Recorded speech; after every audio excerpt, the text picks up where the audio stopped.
Apologies for a delay of a minute or two. My name is Suman. I'm a corporate lawyer. I'm a partner of a law firm, AK Milesamy and Associates LLP, who's the main organizer of this webinar. It is my pleasure to moderate this very important and interesting webinar. I thank all of you for taking.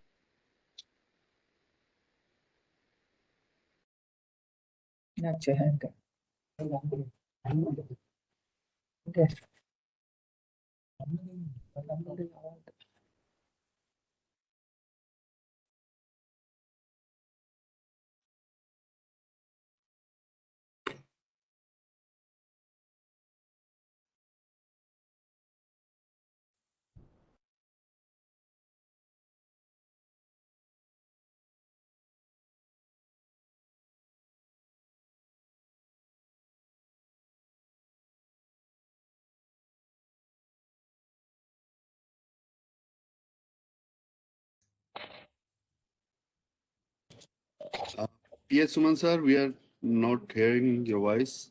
Can you please? Thank you, Vikas ji. Let me call Suman. Yeah. Ask to mute her video. His video, sorry.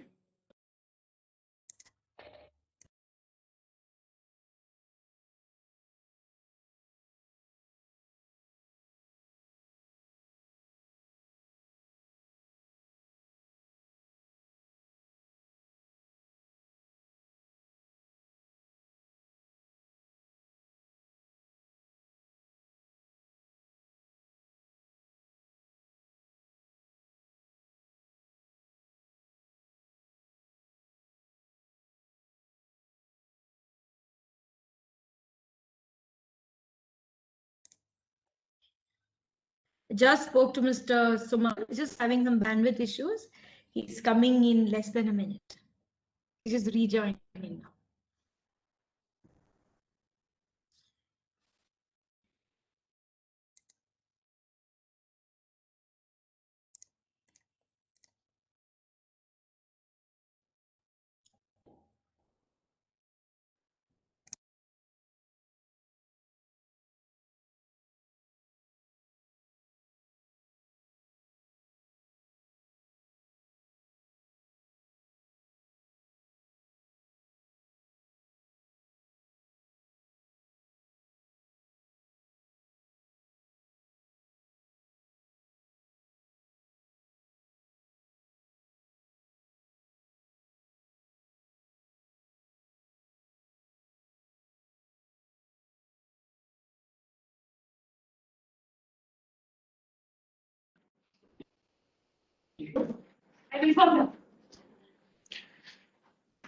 Sorry, I got disconnected. So it's my pleasure to introduce Ms. Sugna Ramurthy. Ms. Sugna is the Secretary General of the Indo-Japan Chamber of Commerce and Industry. She has worked single-mindedly for about 25 years in bringing Japan and India closer in many ways, including in educational, cultural, and economic fields. She's organized many industrial delegations for IJCCI from India to Japan to connect businesses in India and Japan. She also manages a professional language school at IJCCI. I now request Suguna-san to give her opening remarks. Thank you, Suman-san. It's very indeed nice of you to have given me a very nice introduction. Good day, konnichiwa. Honorable Consul General for Osaka, Kobe, Mr. Shyam, Mr. Yuko Yasunaga, Mr. Fedra Gilligan, distinguished speakers at today's webinar, and all the participants, my warm greetings to you. Indeed, I consider it a great honor to have our Consul General, Mr. Shyam, with us. He's been extremely supportive in all our activities, and my warm greetings and special thanks to our Consul General today. Ladies and gentlemen, we have experts from Japan and India to share their knowledge on the potentials for cooperation mutually beneficial to the Indian and the Japanese businesses. As all of us know, Japan and India are eternal friends and natural partners. The relationship is so deep-rooted, dating back to centuries. There is commonality in culture and business. The prosperity of Japan and India would usher in prosperity for Asia as well. In recent years, the cooperation between our two governments have grown leaps and bounds. Japan's contribution in Indian infrastructure, skill development, and strategic cooperation are all noteworthy. We have already set the trend for other countries to follow the Japan-India model. On the business side, however, I feel the cooperation between our two businesses is yet to be fully realized to exploit the potential. If you look at the number of Japanese companies in India, at the moment, it stands at 5,000 plus. And in Tamil Nadu, it is around 600. Indeed, I would say that Tamil Nadu is a land of opportunity. And probably after the new industrial policy presentation by Mr. Balu, the Japanese will have a better understanding about India and also about Tamil Nadu in total. Considering India's vast potential land area, population, domestic market demand, and potential for being a manufacturing base to cater to overseas market, I feel the Indian business potential should be fully harnessed by the Japanese businesses. At the same time, we do understand that the Japanese and the Indian business community are keen to come together for mutual benefit. One often wonders what could be the reason which prevents their engagement. If you look at it from the Japanese point of view, besides language barrier, it is said that the kind of trust it expects from the Indian companies, the commitment in meeting the deadlines and promises, etc., are not being given adequate attention. On the other side, the Indian companies would lament that the Japanese are slow decision makers and it is difficult to win over their confidence. I would like to convey to my Japanese friends that there cannot be a better partner than the Indian business community to work with. The Indian business, especially the SMEs, believe in long-term relationship carried over to generations down the line successfully. The successful Indian companies doing business with their Japanese counterparts for decades always cherish the values of their Japanese counterparts. In order to bridge the gap between the two businesses, the chambers of commerce and economic institutions in both the countries, I feel, must get together and work closely. Bilateral organizations with a special focus on Japan, like the Indo-Japan Chamber of Commerce and Industry, IJCCI, can play a pivotal role in building the confidence between the two businessmen. We in IJCCI, between the years 2005 and 2016, have taken 7 industrial delegations to Japan, arranged meetings with the city government agencies, prefectural governments, with the Japanese chambers, and with the Japanese businessmen. We have received innumerable business missions from Japan and organized B2B with their Indian counterparts. As a result, in all humility, I submit that there are a good many success stories today, but the gap is still wide and requires stringent follow-up exercise. IJCCI has over 30 years of good relationship with the Japanese prefectural governments, city governments, chambers of commerce and other economic bodies from Tokyo up to Saga. IJCCI has recently established a business facilitation desk to bring in the Japanese and the Indian businessmen closer and provide them with all necessary inputs, help them overcome the language barrier, give them the required confidence, and help contribute a smooth and successful takeoff.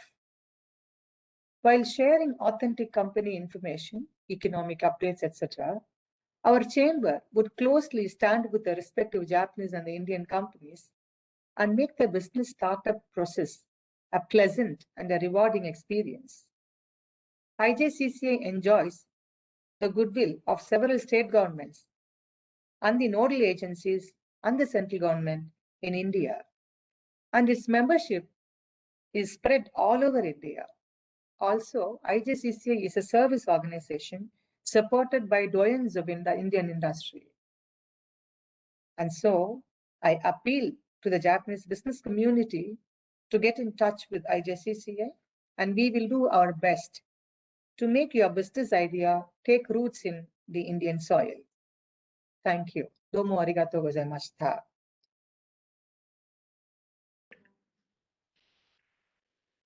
Thank you, ma'am, for giving us the opening remarks.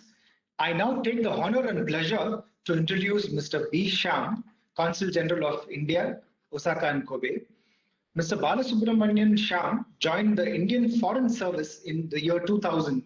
After a brief training attachment in Delhi, the first stint in Cairo, Egypt, was a language training study Arabic at the American University Cairo, followed by work as second secretary dealing with media and later as director, Maulana Azad Center for Indian Culture there. Returning to headquarters as Undersecretary of Iran and Afghanistan, and later as Undersecretary Pakistan, gave an opportunity to work with India, Iran, and India-Pakistan bilateral relations. Mr. Shyam was posted to Colombo, Sri Lanka as First Secretary Political between the years 2007 and 2010. This was followed by a posting to Dhaka, Bangladesh, where he served as commercial consular, overseeing trade relations between the two countries. Returning to New Delhi in the year 2013, he was posted as Director of Pakistan till 2015. He enjoyed the Indian embassy in Yangon, Myanmar, as Deputy Chief of Mission for 3 years. He joined as Consul General of India, Osaka, Kobe, Japan on 1st August 2018. He holds a master's degree in molecular biology and biotechnology and was ICAR scientist before joining the service. Mr. Shyam is married and has a son and a daughter. So it's my pleasure to welcome you.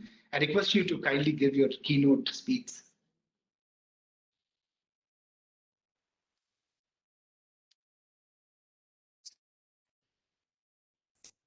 Mr. Shyam? Good afternoon to all of you. As I speak, I will paste the Japanese text in the chat window, which will enable our Japanese friends also to be a part of this conversation. I first thank the IJCCI and Invest India for their efforts, and each of you attendees from the Japanese and the Indian side for participating in the online program on investment opportunities in India today. While the pandemic has inflicted several disruptions, it has also taught us useful lessons that can be expected to impact the manner in which we transact business. The COVID-19 supply chain disruption has emphasized the need for companies to de-risk and not keep all their eggs in one manufacturing facility in the globe. The Government of India has instituted the Atmanirbhar Bharat policy and Make in India initiative to de-risk supply chains and make India a component in the global supply chain and value process. With a view to attracting companies, a production-linked incentive scheme in 13 sectors has been launched by the government, which provides incentives linked to investment and production for companies in specific sectors in India. This has already started yielding dividend to foreign investors. For instance, in the area of ICT hardware, as of December 2020, the exports have increased to an all-time high of rupees 8,806 crores, which is yen 132 billion, owing to a PLI policy on electronics and mobile phone manufacture, which has straightaway benefited several foreign companies who in addition to incentives have profited from being able to procure items locally and as per their standards at an economic cost. I would like to caution here that the PLI scheme ties up manufacture and production of certain critical components in India for companies to be eligible for the benefits. This is to discourage ideas to bring items in a knockdown condition and just assemble them in India together. Coming to Japan, the Japanese products have always been in high regard and demand in India. This is because of their durability and high quality. Based on my experience here, I would like to answer a common question towards dispelling the notion among some in Japan that their products are priced out of the Indian market due to the high cost. Quite to the contrary, as Indian consumers are the most demanding in terms of value for money, most Japanese products are popular in India because they have the lowest lifespan cost compared to several competitors. It is therefore logical for anyone buying consumer durables, that is white goods, or such other expensive items, that he would like to see it work for its full lifespan rather than suffer repeat breakdowns.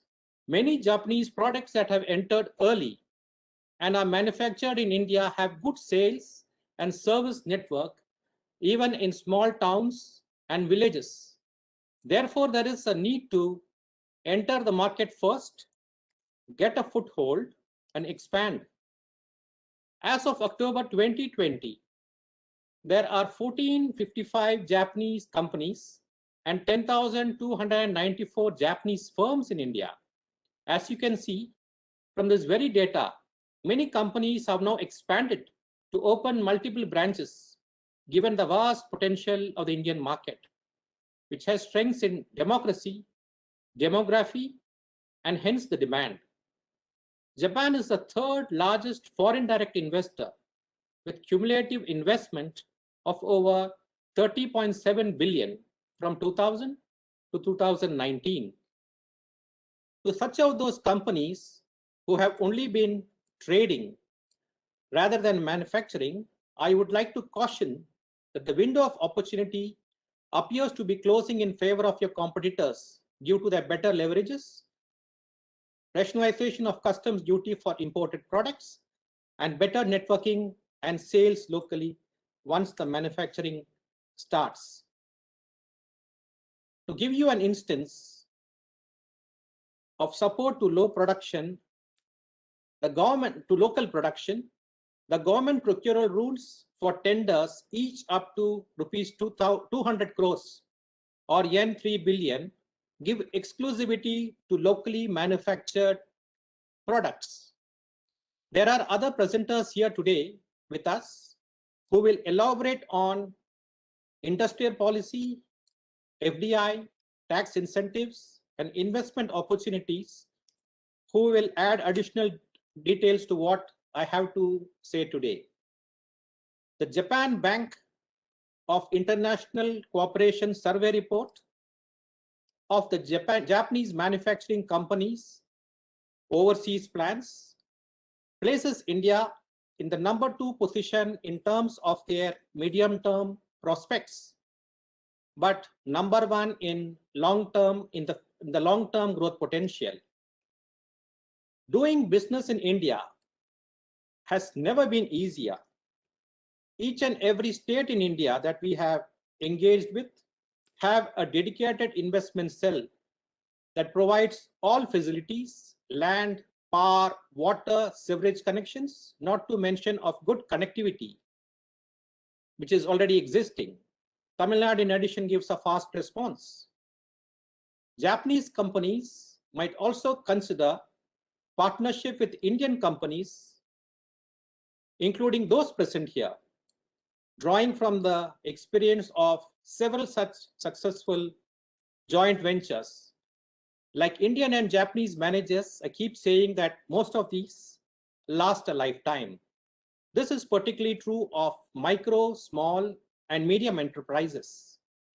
To our potential Indian companies, I would like to advise them to continue to stay engaged and be patient, as Japanese companies take a lot of data, deliberation, and internal process to clear a partnership idea.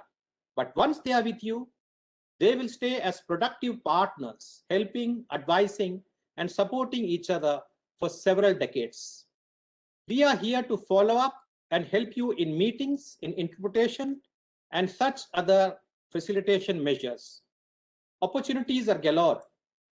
And with these new limited period incentive schemes, early bird gets the worm, or as it is said in Japanese, Hayaoki wa Sanmon no Toku. So what are you waiting for? So thank you very much, ICCJ and Invest India, for giving me an opportunity for being able to address the esteemed members in the audience today. Thank you very much. Thank you so much for your very interesting.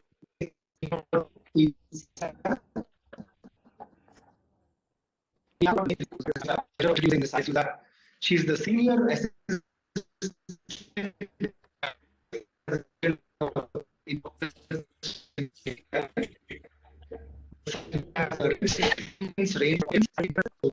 She worked in a healthcare startup in the USA the year 2000. She worked and lived in Hong Kong for 7 years, where she co-founded 3 startups across various fields. She returned back last year and joined Invest India, where she serves as the senior AVP. Invest Investment Facilitation Agency set up under the aegis of DPIIT, which is the Ministry of Commerce of India. She heads all foreign direct investments under the Make in India program for a cluster of countries in the APAC region, Thailand, Malaysia, and all other Asian nations, and Australia and New Zealand as well. She is responsible for all the country outreach, strategy, facilitation, and central and state government level coordination for foreign investors from her regions. She graduated from her PGPM with a gold medal from Great Lakes Institute of Management, and she's completed BCom from the University of Madras. I request Ms. Sai Sudha to take over. Thank you so much, Suman. Just wanted to check, is my audio and video right? Yes, please. Okay, thank you. Thank you so much for the wonderful and kind introduction. It's always a pleasure to follow through the Consul General. Sir has made my job very, very easy. He has covered some of the key points that I wanted to cover. So I will just add the other points that he has not mentioned, and some of the points that I feel must be reiterated for the audiences. I will just take a minute to talk about that as well. Thank you so much, sir. So first of all, I want to thank everybody for this opportunity, this August forum, to give me this opportunity, number one. The next thing is I want to start off by introducing what we are doing and where we stand today, and what is the opportunity that India holds for Japanese investors, A, who are already there in India, and B, Japanese investors who have not yet set foot in India. So Invest India is the National Investment Promotion Agency that was set up under the aegis of DPIIT, Ministry of Commerce. The sole mandate and the purpose of Invest India is to act as the first point of reference for all the foreign investors who come and step foot in India. Some of the investors that come to India know the next big 10 years, the future belongs to India. They want to be a part of India, but they are not sure where to start. So that is one end of the array. The other end of the spectrum would be there are investors who exactly know where they want to go, which state, which they have done all their research, and they now want to get started. So the kind of queries that Invest India receives completely spreads across this entire gamut. Our main responsibility here is to talk to each of the investors, understand their business, and be able to advise them through a range of services, including location assessment, policy advocacy, understanding their businesses and advising them.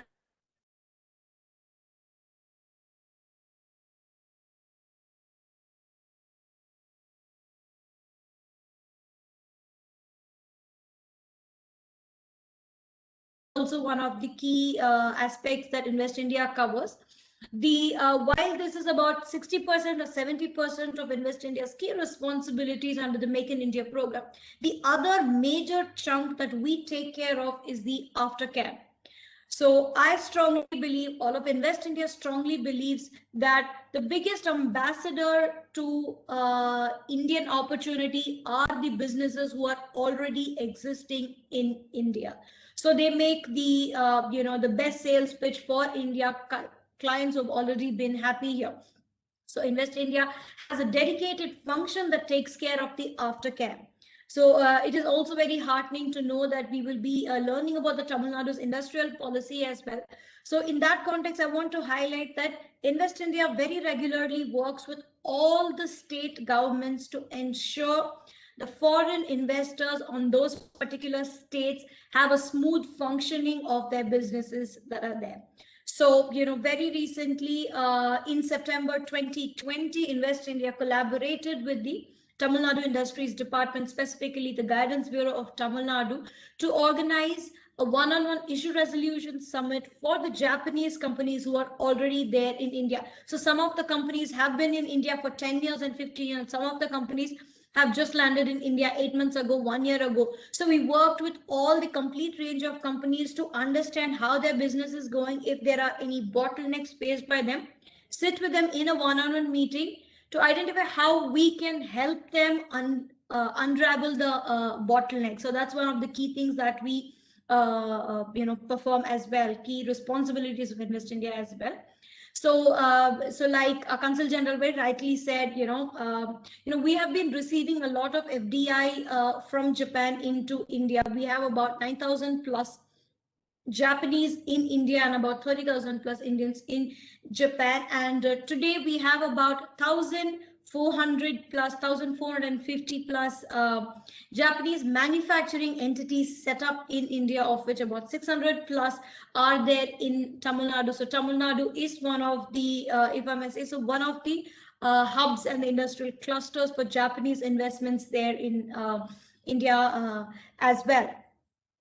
So I want to also reiterate the fact that Japan and India share a very, very special bond and a partnership. Japan is the fourth largest investor, FDI investor in India. In the last 20 years, Japan has invested close to about $33 billion in India. And in the last 1 year alone, close to $3 billion worth investments Japan has made into India. So this is during the peak of the pandemic. So that is the trust Japan has in India, and that is the output and the delivery the commitment India has been making very regularly to Japan, and to look at reinvestments coming from existing investors and the new investors as well. So the bilateral relationship with Japan and India goes back very, very long. It goes back to about the earliest evidence of both the countries having close relation was back to about 1,400 years ago. That is a true testament of the relationship and the strong friendship both the countries share as well. So I'm going to share my screen to bring out some of the key points that I would like to represent visually as well.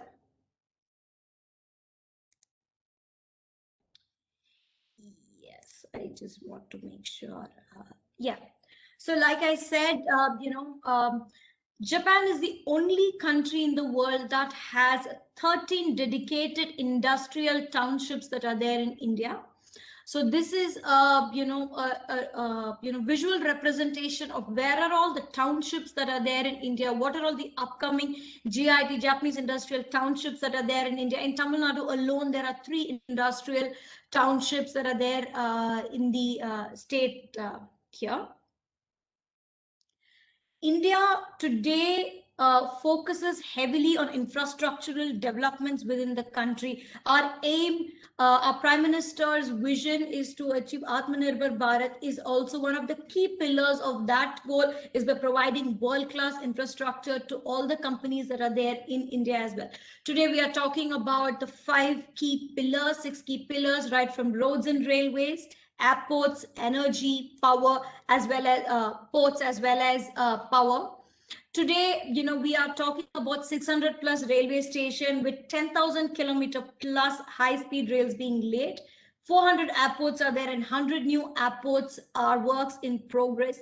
66,000 kilometers of highway. Today, as we speak, every single day, 41 kilometers of high-class roads are being laid in India. We understand that high infrastructural quality to foreign investors mean decrease in the cost for them, decrease in the time for them, decrease in cost and time for the investors means increase in the revenue as well as the saving. So it is a win-win situation for the clients as well as the India as well. So that is what our government of India is working today on a day-to-day basis.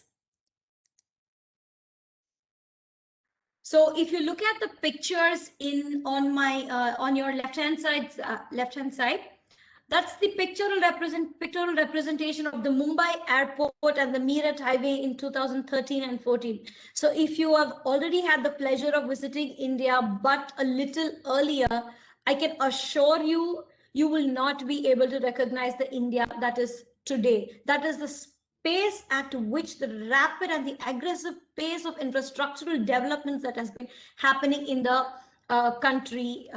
So the picture on the right is the Mumbai airport today as we speak and the Meerut highway today as we speak.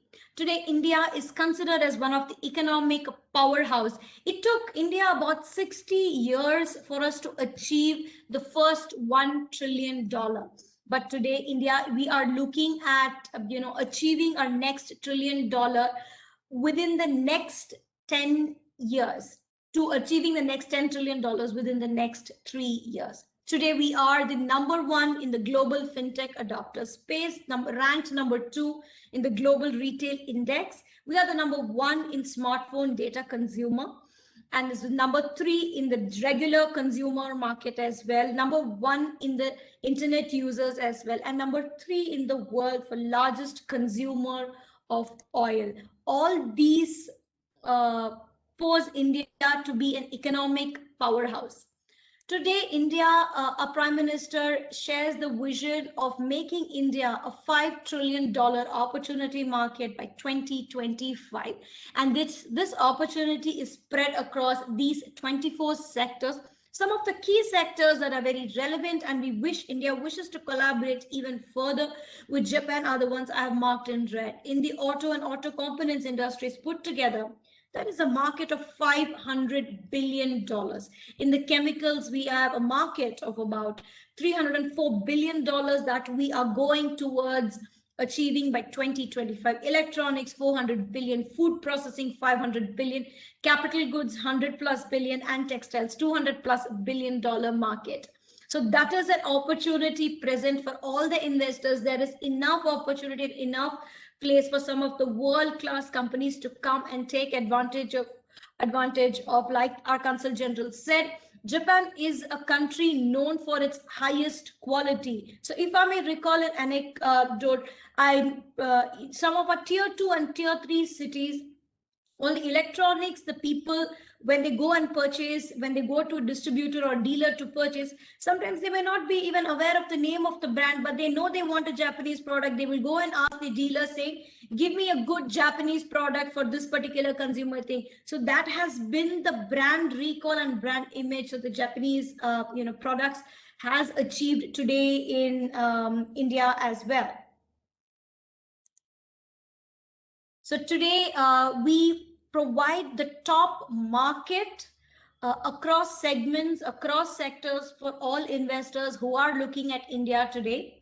We are the second largest smartphone market, second largest steel producer in the world, fourth largest oil refiner in the world.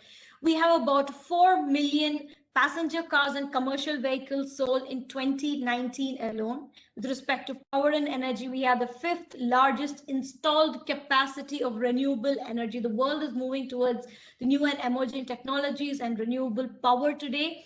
And so we are the 5th largest in that particular space as well. And we are the 6th largest producer of chemicals today. So this is a very interesting slide that I want to take a minute on. To show you how resilient India has been and how strong the resurgence India has seen and bounced back with at the helm of the pandemic, when the whole world was reeling under the pandemic. A very classic example is India did not have something called a PPE kit industry at all. But at the onset of pandemic, we figured out what is that need to be done, what is the demand. We put together an industry. This is one of, in a record time of almost under 60 days, a PPE manufacturing industry was set up in India.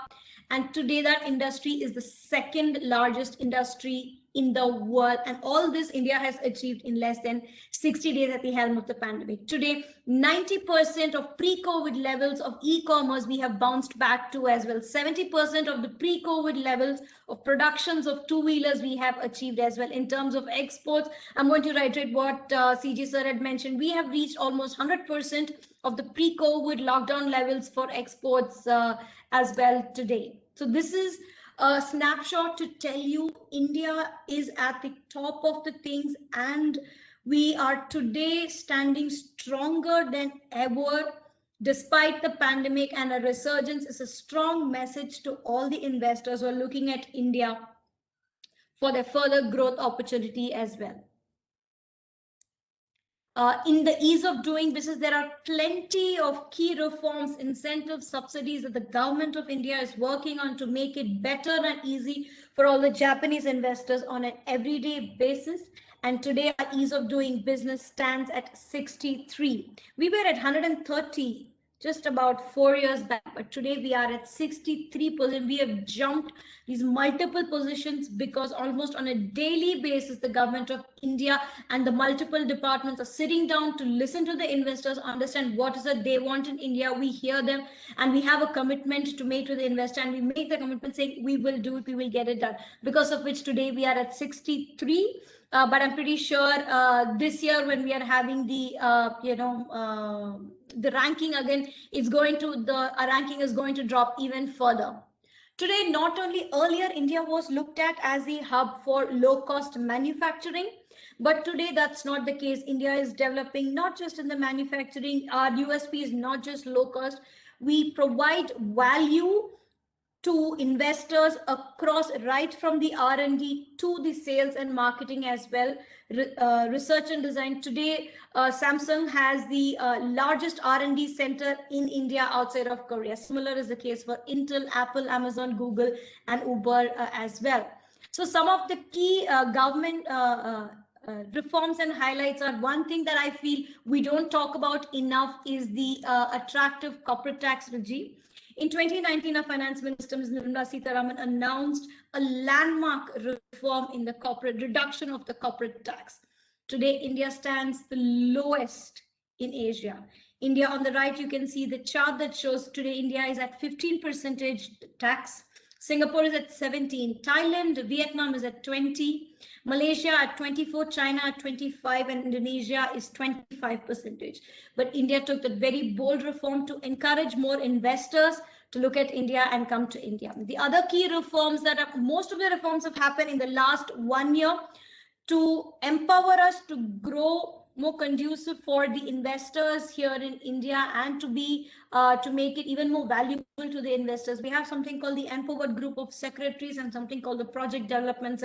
Both these committees were set up last year in June 2020 with the sole purpose of how can I make it faster, how can I make it easier for the investors, and how can I provide more access to the investors here in India. So rest of all the initiatives that are there, everything revolves around these three core principles as well. Even in February, when India announced the budget, it was critiqued to be one of the most pro-industry budgets that has come out in the recent years as well, with a focus on infrastructure, human capital, innovation, minimum government, and maximum government. How can I do and what can I do to make your business function smoothly at your desired efficiency level? This is how the budget was also designed. I think I'm shooting my time. So I'm going to go quick on the budget highlights as well. But all these budget highlights are available on Invest India's website for you to go and see and understand further as well. Today, we have production linked incentives for 13 plus sectors that have been announced. The amount of opportunities and the incentives for the foreign investor to take back from these schemes are tremendous. I would really urge each of the companies across all sectors to explore that. Feel free to reach out the consulate, AKM partners, or Invest India for us to help you further with the information as well. Before I wrap up, I want to mention about the social infrastructure that is there in India. The image of India. Suman, can I take 1 more minute? Please go ahead. Yes, okay. So I want to talk about the social infrastructure that is present there today in India.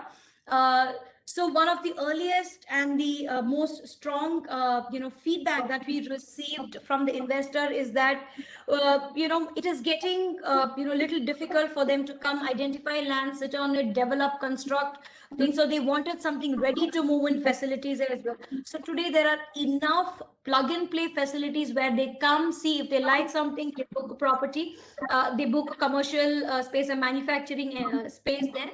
And many of these industrial park provides a service of build to suit facility that they can build and give you almost in a record time, or they have already built a facility in which they can just walk in as well.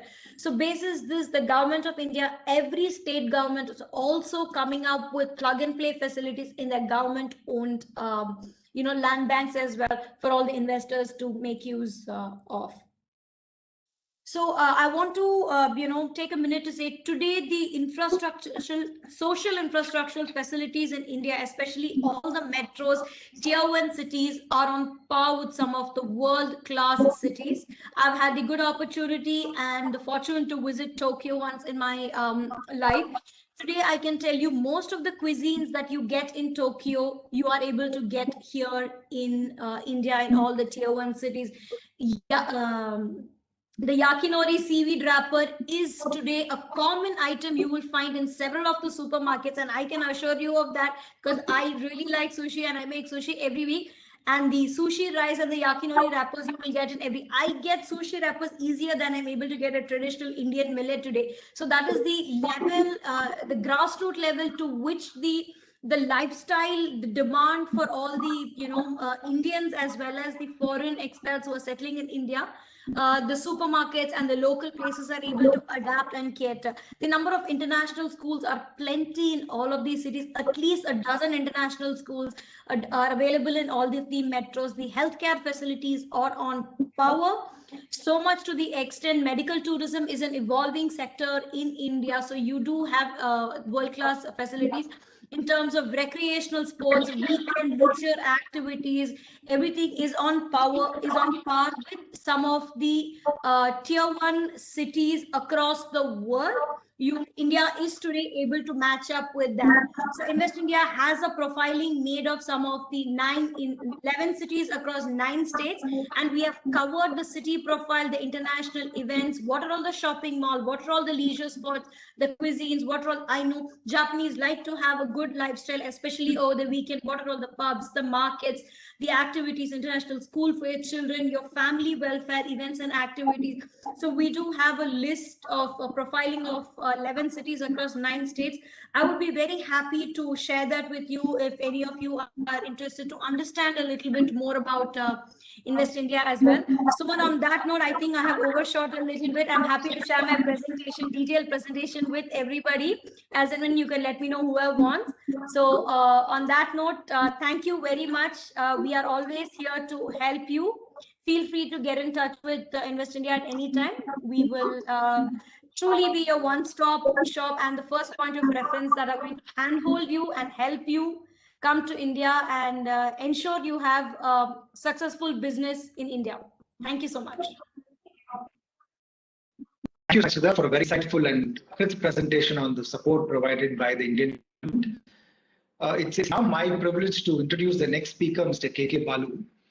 Mr. K.K. Balu is a corporate lawyer and a senior advisor at A.K. Malsamy Associates LLP. He has over 53 years of legal and judicial experience. He obtained training in India and abroad on banking, housing, microfinance, and tax planning. He held senior positions in the National Housing Bank and Syndicate Bank. He was a legal advisor for various banks, and he was also a director of the Karur Vysya Bank. In his judicial experience, he was the vice chairman of the Company Law Board. For the benefit of our participants from Japan, the Company Law Board was a tribunal or a court dealing with company cases and corporate cases. And Mr. Balu headed this judicial position as a judge for over 12 years, handling the entire corporate cases for South India through the Company Law Board. I request Mr. K.K. Balu to take over the presentation, sir. Thank you, Mr. Suman, for your nice words about me. Good afternoon, ladies and gentlemen. The present webinar is on investing in India, recent initiatives. You will agree, investment and industry represent two sides of a coin. They always go together. In this context, I am addressing on essential aspects of Tamil Nadu Industrial Policy 2021, containing the initiatives introduced by the state. In view of paucity of time, I would like to go straight to the subject. Before that, let us see the envious position of the state. Slide 2. Slide 2.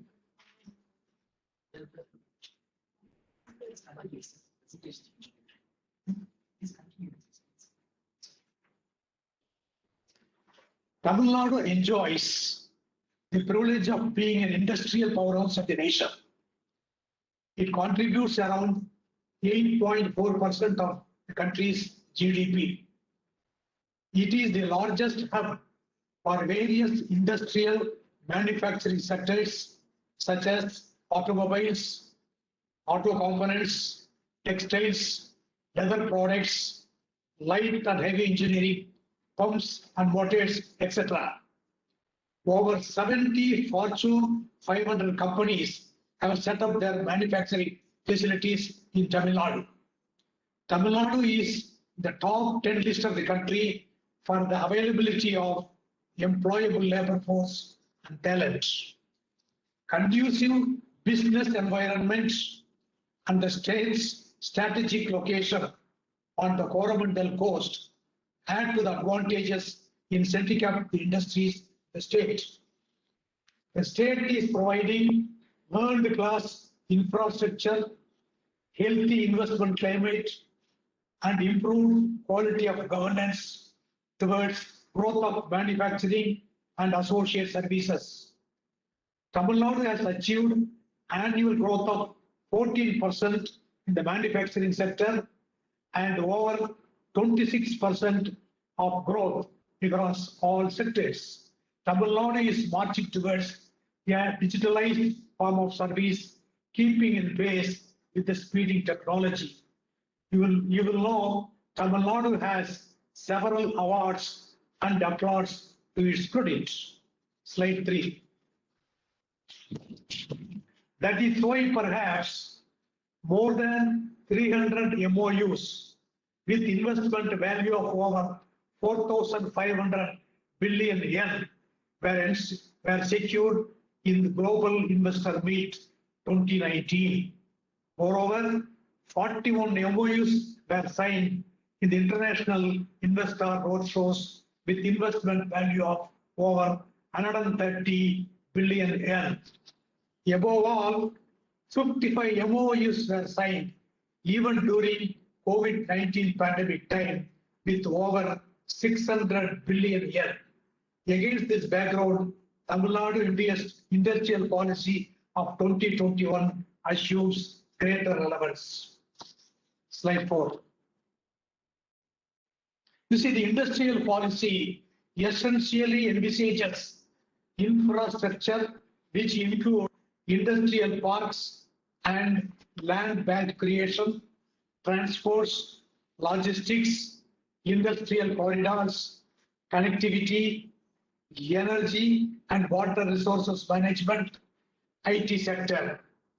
These are followed by industrial growth through incentives, sustainable environment, innovative and technological development, encouragement of FDIs, and delivery of incentives in an efficient and time-bound manner. The industrial policy promotes focus sectors as well as sunrise sectors. Focus sectors include automobile, auto components, chemicals, electronics, hardware, etc. Sunrise sectors are sectors which form part of focus sectors or overlap the focus sectors which are listed in the policy itself. Slide 5. You may see several of the incentives being extended by the state of Tamil Nadu. Number 1, developing a comprehensive industrial ecosystem and providing an enabling environment for startups, focusing on research and development as well as innovation. SIPCOT is establishing industrial innovation centers to accelerate the adoption of technology in industrial projects. Launching of blockchain policy, which means single platform policy, and artificial intelligence policy for technological acceleration. Next is continuing the existing reservation policy of 20% of land area in SIPCOT industrial parks for MSMEs. Developing integrated townships, encouraging employment for women, locals, transgenders, persons from SC, ST communities, and moreover, differently abled persons. Towards ease of business, providing land allotment, property registration, construction, permit, environmental registration, utility permits, labor regulations, sector-specific reforms, inspection, indirect filing, contract enforcement, procurement, etc. Setting up of industrial units, transit corridors, and 25% of parking space relaxation, which is very essential for all industries set up within 3 kilometers of railway stations. Giving online permission, very, very essential, and building approvals without inspection to industrial units set up by industrial parks promoted by government agencies. Thereafter, establishment of plug and play facilities in case of industrial parks promoted by government agencies. Not but at the least, permitting maximum floor space index free of cost in favor of industrial parks set up by government promoted agency. Slide 6. There are several incentives and investment subsidy options for various types of investments. You may be interested. One of the most important investment is foreign direct investment, which attracts the special incentives. They are investment promotion subsidy. This includes state goods and service reimbursement, that is SGST, fixed capital subsidy, flexible capital subsidy, turnover-based subsidy, imported machinery, transport subsidy, R&D training incentive, land cost subsidy, SGST refund on capital goods, standard incentives. 7. Standard incentives include electricity tax incentive, stamp duty incentive, greenery industry incentive, quality certification incentive, and intellectual property creation incentive. Next, 8. Similarly, large, mega, ultra mega projects have many incentives such as investment promotion subsidy, SGST reimbursement for final products, fixed capital index subsidy, flexible capital subsidy, turnover based subsidy, training subsidy, land cost incentive, interest subvention, some standard incentives like stamp duty incentive, enhanced incentive for quality certification, enhanced incentive for intellectual property creation. You will see from the slide some of the incentives available for large mega projects are extended to sunrise sectors also. Slide 9. R&D projects enjoy special incentives like land cost incentive for standalone R&D projects, R&D training incentive, enhanced incentive for quality certification, enhanced incentive for intellectual property creation. So far as logistic infrastructure is concerned, you will note it has training subsidy. 10. Various criteria are prescribed to claim incentive in respect of different projects. They depending upon investment range, period of investment. You will see from the presentation, the slides, the minimum employment, they prescribe the facilities 11, and also prescribe the requirements. So unless and until the prescribed criteria are satisfied, you will not be eligible for incentives. Eligible industries which are entitled for incentive are specified in the policy itself. The policy lays down application for incentives shall be made through a single window portal which would be scrutinized and sanctioned by competent authorities specified in the policy. The policy stipulates general conditions for availing incentives which are very, very essential. Number 1, industrial entrepreneurial memorandum shall be filed. Secondly, should have a permanent account number, tax registration number, and regularly you should file returns. You must hold registered sale or lease deed for the period equal to more than the period of incentives. Committed investment, employment, and production shall be achieved within the investment period. If the company's proposal involves multiple locations in the state, the criteria that hold the highest investment would be taken into account for the rest of the project. The incentives shall stand withdrawn if the project is not completed as per the plan. The policy also envisages general conditions, kindly note, for sanctioning incentives. Projects classified as MSMEs do not qualify.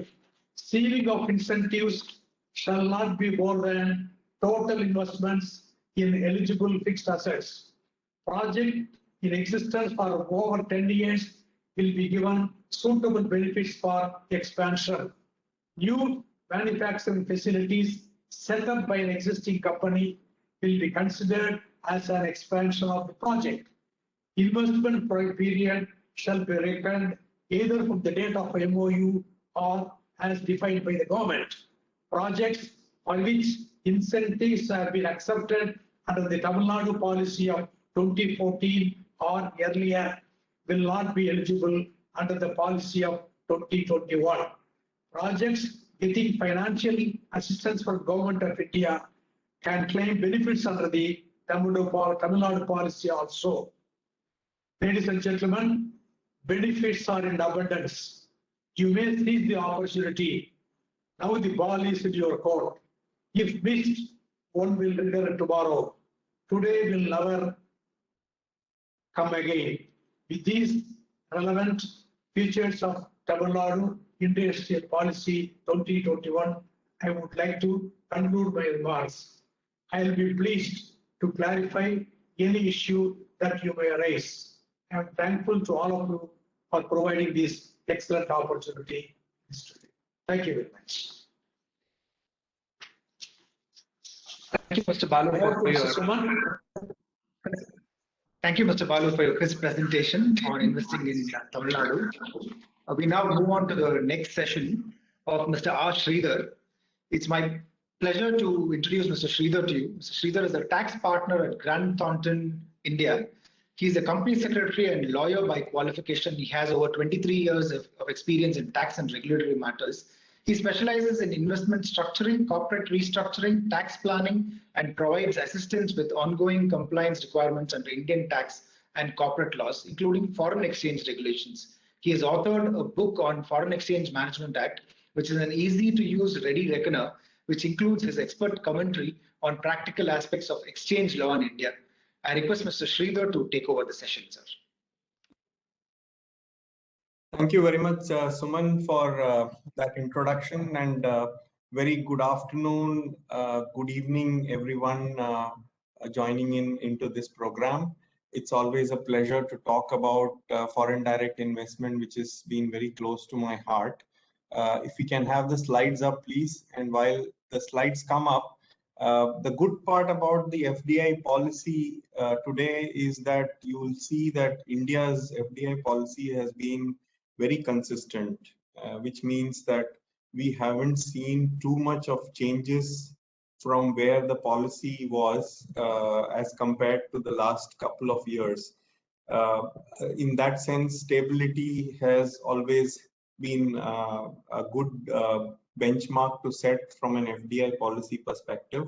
I will start my presentation with an understanding of the framework of the possible entities that you can have in India with foreign investment.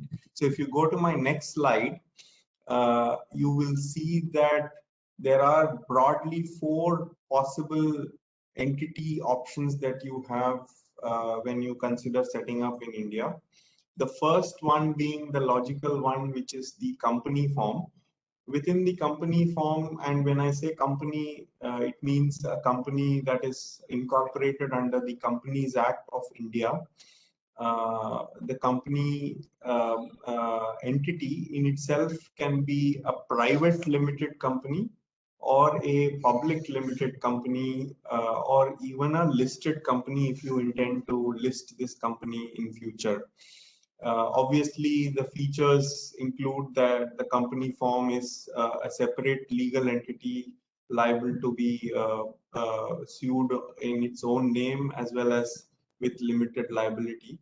It is a tax resident in India, and like Sai Sudha mentioned, there are different rates for the company form, especially in the manufacturing sector, which are incentivizing the company form at this point in time. You do need 2 directors to be there in the company form and at least 2 members.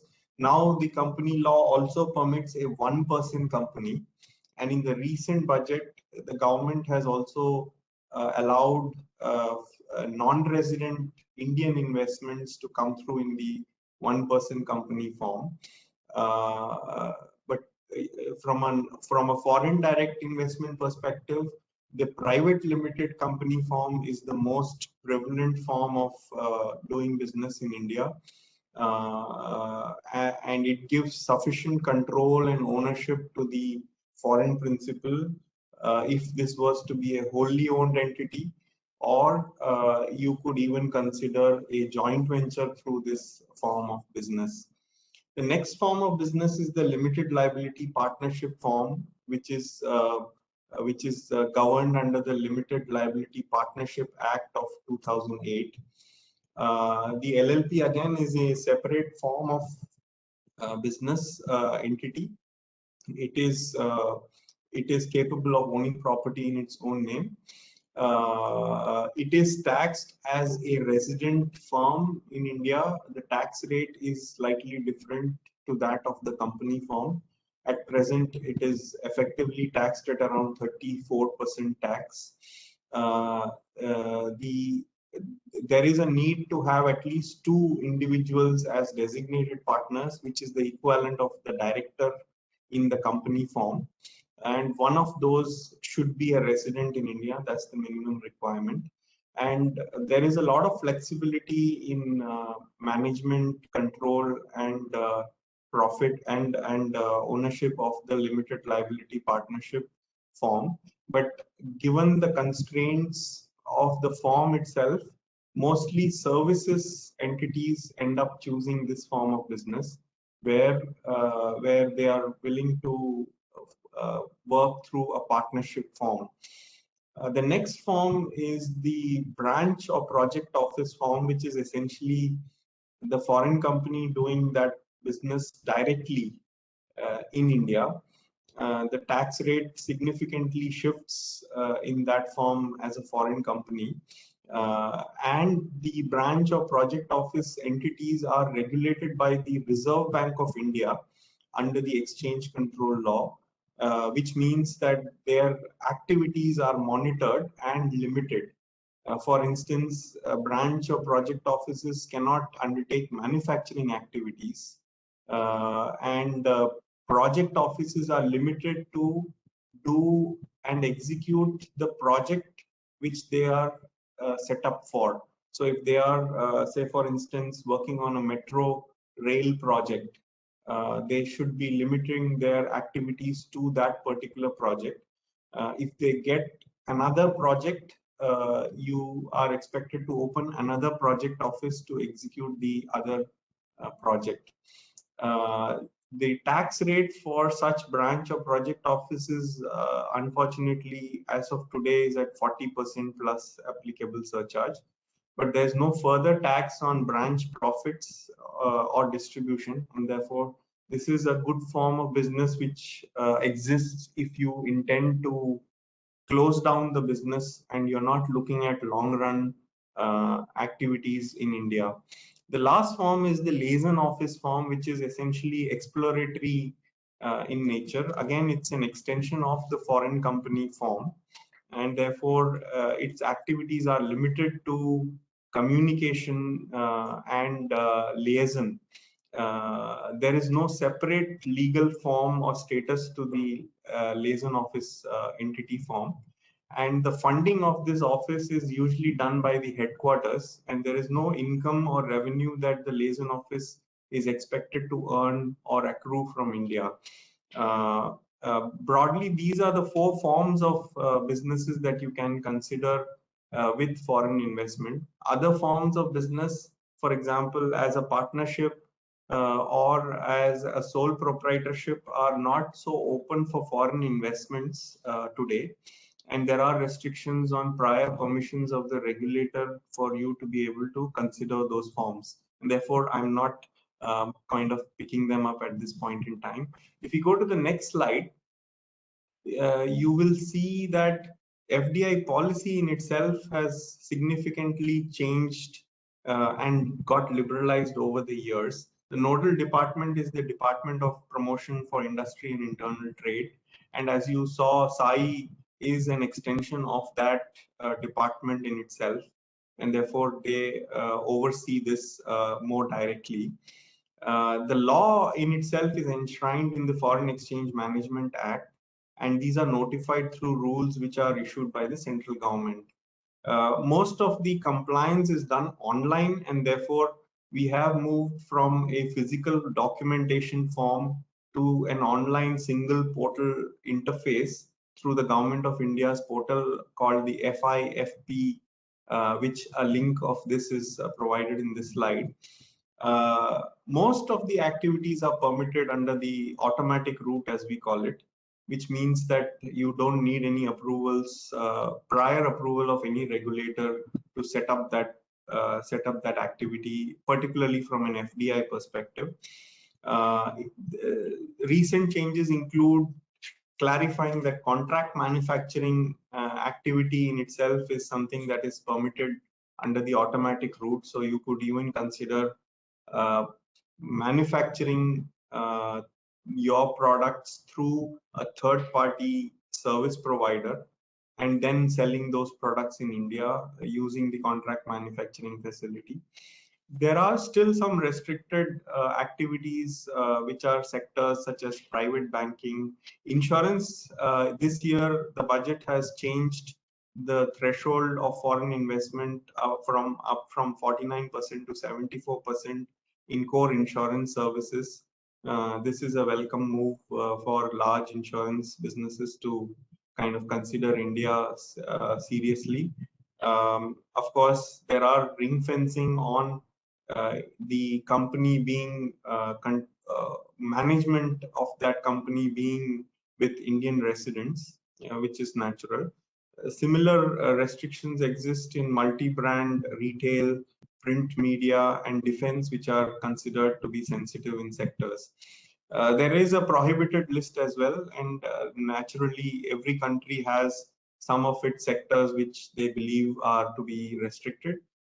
These include agriculture, gambling, real estate, tobacco, and atomic energy. If you go to the next slide, you will see that some of the recent changes that have happened in the FDI policy are around investments from China, Pakistan, Bangladesh, and Myanmar being subjected to a greater level of scrutiny through the approval route, and relaxation in FDI in particularly the non-resident investment, Indian non-resident investor diaspora being permitted to invest more freely. You will see the list has got increasingly free for railways, insurance intermediaries, coal mining, single brand retail, as well as air transport. If you go to the next slide, and I'll spend a minute, and that should be my end of my presentation. There are multiple ways to fund your business, and this needs some planning.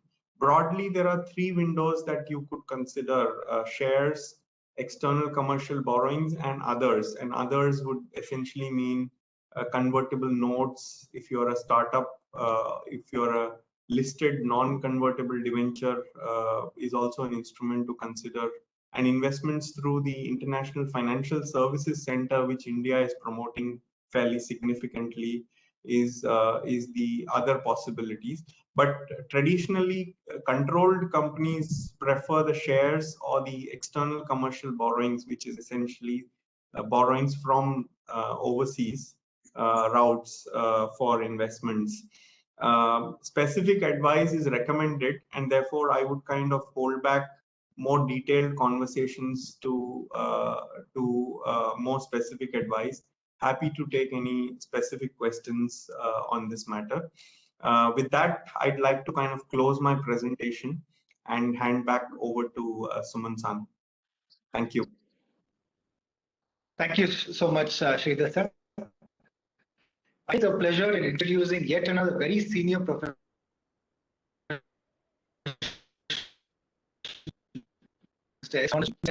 specialization in corporate tax, mergers, demergers, and acquisitions. He was the executive vice president of the group. He authored a book as merger and another book titled Brands, Concepts, Costs and Case Studies. He's a lecturer at the Institute of Chartered Accountants of India, Institute of Boston Works Accountants of India, Institute of Company Secretaries of India, Institute of Chartered Financial Analysts, and visiting faculty at the Indian Institute of Management, Bangalore. We're privileged to have Mr. S. Ramanujam as part of A.K. Malsan Associates LLP. Kindly take over, sir. Yeah. Good evening to all of you. Welcome to India, to my Japanese friends. Friends, you can always start your business in 2-3 methods. One, you can start a greenfield project in India, or you can even take over an existing company. So these are the two things which you can always do, and you can become a shareholder in an existing Indian company. So the opportunities are there, and what is the reward which you can expect? Sir, I'm sorry to interrupt. Your volume is too feeble, sir. Sorry to interrupt. Your volume is too feeble, sir. Can you just increase your volume if you don't mind, sir? Thank you, sir. See, yeah, the Japanese entities can invest in India either, by taking over an existing company or start a greenfield project. What is the reward that can flow to them, particularly the foreign partners? There are the traditional approaches. One is the interest which they can get from the Indian entity. The tax rate is again 10% under the Indian Indo-Japanese treaty, or 20% rate as per the Indian tax laws. Similarly, in the case of dividend, there are two rates, one under the income tax rate, another is the treaty rate. Treaty rates are always lower. Please understand that the Income Tax Act contains a very peculiar and specific provision extending concessions to all the people, saying that, look, if you feel that you are more advantageous, you are going to get more advantage by opting for the treaty rates, please go ahead and do it. You can choose the best thing for you, either the treaty rate or the income tax rate prescribed under the Income Tax Act. So this is one unique thing in Indian tax laws, which all of you can, definitely look at. Can I have the second slide, please? The next one, again, there are, there are a lot of changes which keeps on taking place. The government has done a lot of things to improve the system, the existing system. They have said that, look, we will give you a lot of concessions for people who are investing in, foreign currency bonds, like 5% withholding tax. And then for startup, there is a 100% tax holiday for 3 years, which they can choose in the first 10 years of their existence. And even sovereign wealth funds can invest in India. So, and they will also get a concessional tax rate. And, initially there will be a tax exemption for dividends, interest, and capital gains. So, therefore, the investment should be locked up for a period of 3 years. So these are all things, some of the things which keeps on happening. The next thing which we can always look at is can I have the next slide, please? The tax rates. The tax rates are, again, Sai Sudha mentioned that is about a manufacturing company, the tax rate is 15%, and for other corporates, it is 22%. Of course, this comes with the surcharge and the cess and all that. But the point is, still it is the cheapest, and you have, you can take the advantage. In fact, most of the companies, I can say, the companies in India are today, the Indian companies are making a lot of profit, and they're also distributing a lot of dividend. And if you are a Japanese investor, you can expect a lot of dividend to come to you because of the lowering of the tax rate, which just happened last year. Can I have the next slide, please? Then there is, of course, a limited liability partnership. The tax rate is again 30% plus surcharge and all that. And can I have the next slide, please? This is the most interesting thing. There are a lot of interesting case laws involving Japanese people in India. They always come through a joint venture arrangement. The joint venture arrangement, the Indian partner and the Japanese company start a separate company known as Special Purpose Vehicle. It is nothing but another new company started where both the Japanese company and the Indian company are partners. So this is called joint venture. This is a contractual arrangement where the economic activity is undertaken by the separate entity starter. The joint venture is defined as jointly controlled operations, jointly owned assets, and jointly owned entities. These are all operated through special purpose vehicle. Now, how this joint venture is assessed? The individual shares of each person is assessed normally. So that's how it is. There is no question of combining both the share of both the people, that is namely the Japanese partner and the Indian partner. It is not aggregated unless otherwise there is a, the clauses in the agreement prove otherwise. In fact, in one of the companies, one of joint venture case laws, which is, reported is that a Japanese company carried on certain businesses, certain part of the activities in Japan, and the Indian counterpart did the other part of the activities in India. So the Income Tax Department tried to assess both the things as one single entity, known as association of persons. But the authority for advanced holding said no. These are all two different things. The contractual terms very clearly define what is work to be done by the foreign company in Japan and the other company in India, and therefore you cannot aggregate and tax everything on one single entity. So this is again a very interesting thing. Most of the people follow this joint venture approach, and for a MSME, this is the ideal thing for you. Can I have the next slide, please?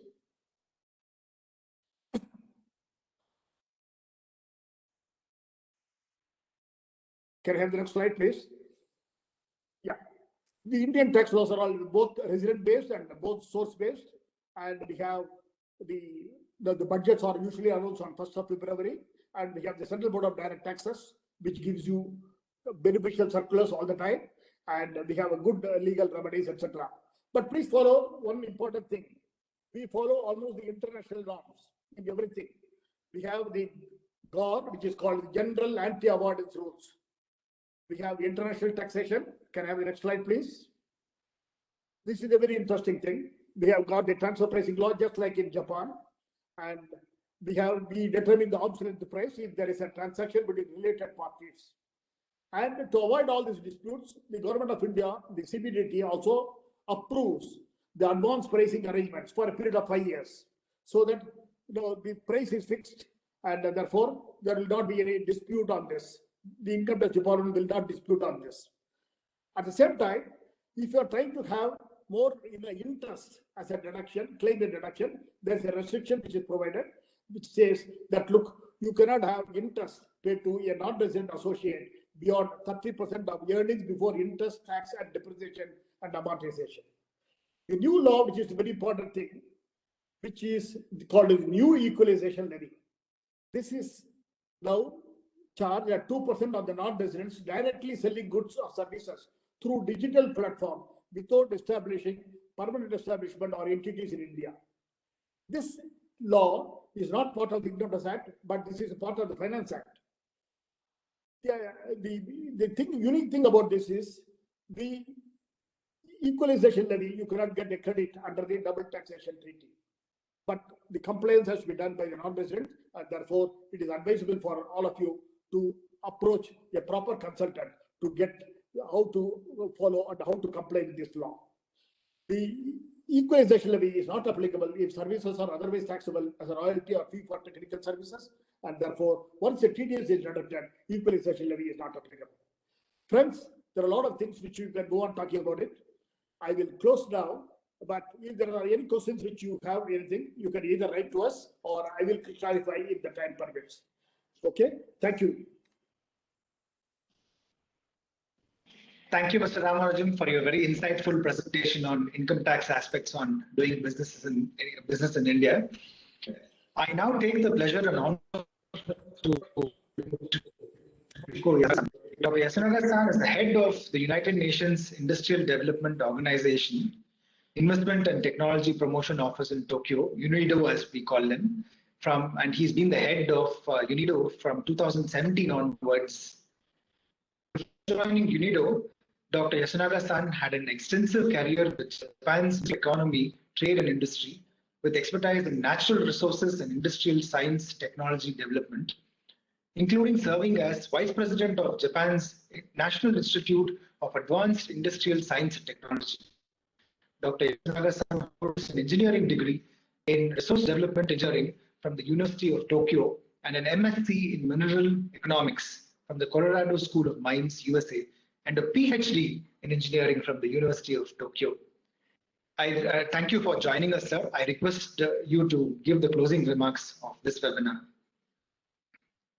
Thank you very much, Usman-san, for your very kind, very detailed introduction. Distinguished guests and speakers, ladies and gentlemen, thank you very much for your participation in this seminar hosted by AK Milsami and Associates LLP and Indo-Japan Chamber of Commerce and Industry, and co-hosted by Investment and Technology Promotion Office, Tokyo UNIDO. I am Yuko Yasunaga, as introduced, head of this office, UNIDO, Tokyo office UNIDO. It is my great honor and pleasure to congratulate the success of this seminar with all the speakers and audience today. Let's review very briefly about the presentation today. First, Ms. Suguna Lamamu's opening remarks gave us a very, very insightful orientation of this seminar with the emphasis of long-term relationship and trust and commitment. And the Honorable Consul General of India, Mr. Sham's keynote speech was very encouraging for us, for our Japanese the people and Japanese businessmen, since that presentation, keynote speech, was presented with the Make in India policy and sector-specific industrial promotion plan, which must be very helpful for all future investors from Japan. And we learned a lot about India's most updated policies and reforms for foreign direct investments promotion from Mr. Suda, Senior Assistant Vice President of Invest India, Government of India. From the presentation by Mr. Balu, we well understood the opportunities and attractiveness of Tamil Nadu as an investment destination for Japanese investors. Mr. Sridhar's presentation was very informative and practical for investors by illustrating the various entry options to Indian market. And finally, Mr.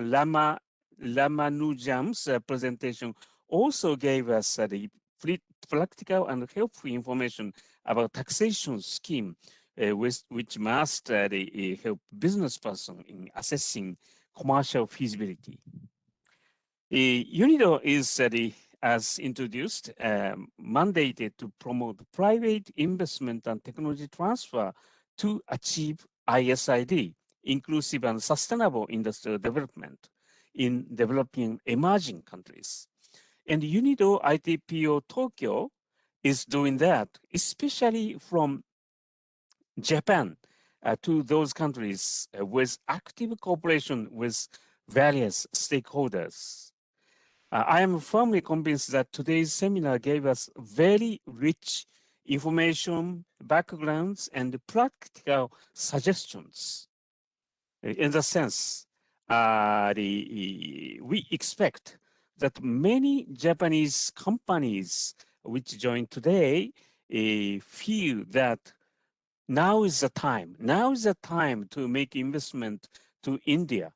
If you feel so, UNIDO ITPO Tokyo and our colleagues and partner organizations here can support all the potential investors from various aspects. Thank you very much for your attention, and thank you very much for your cooperation. Thank you.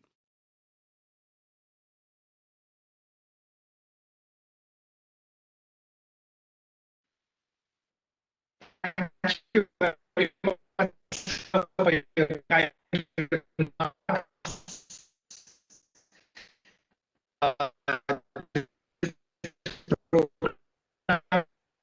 not this program, and I have announcements to make.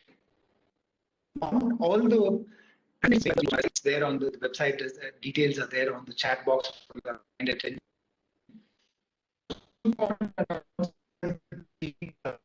Japan can assist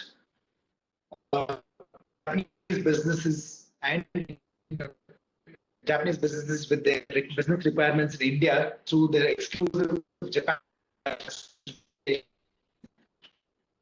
You can get in touch with the Japan Chamber of Commerce on this aspect. Two very important announcements for partners from Japan.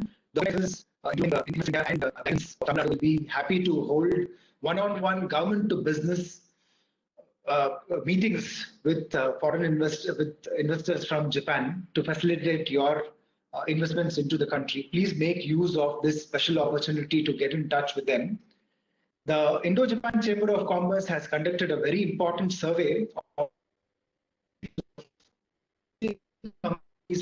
Japanese industry.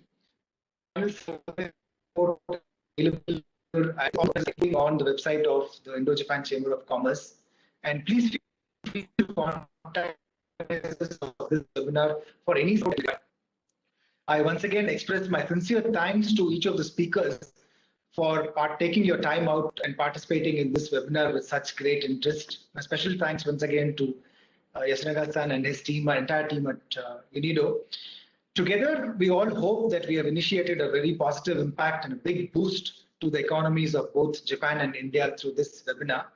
I request all of you to take care and stay safe. Thank you so much.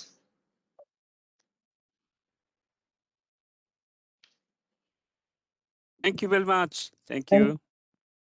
Thank you, Yasunaga-san. Thank you. Thank you, Suguna-san. Thank you. Nice Thank you, having Suman-san. you. So Thank you very much. Gallagher-san is there next time. Ferda-san. Yes, he must be here. Maybe I can see his face. It's gone quite sometimes since we met him also. We should close. Thank you very much. Thank you. Thank you. Thank you.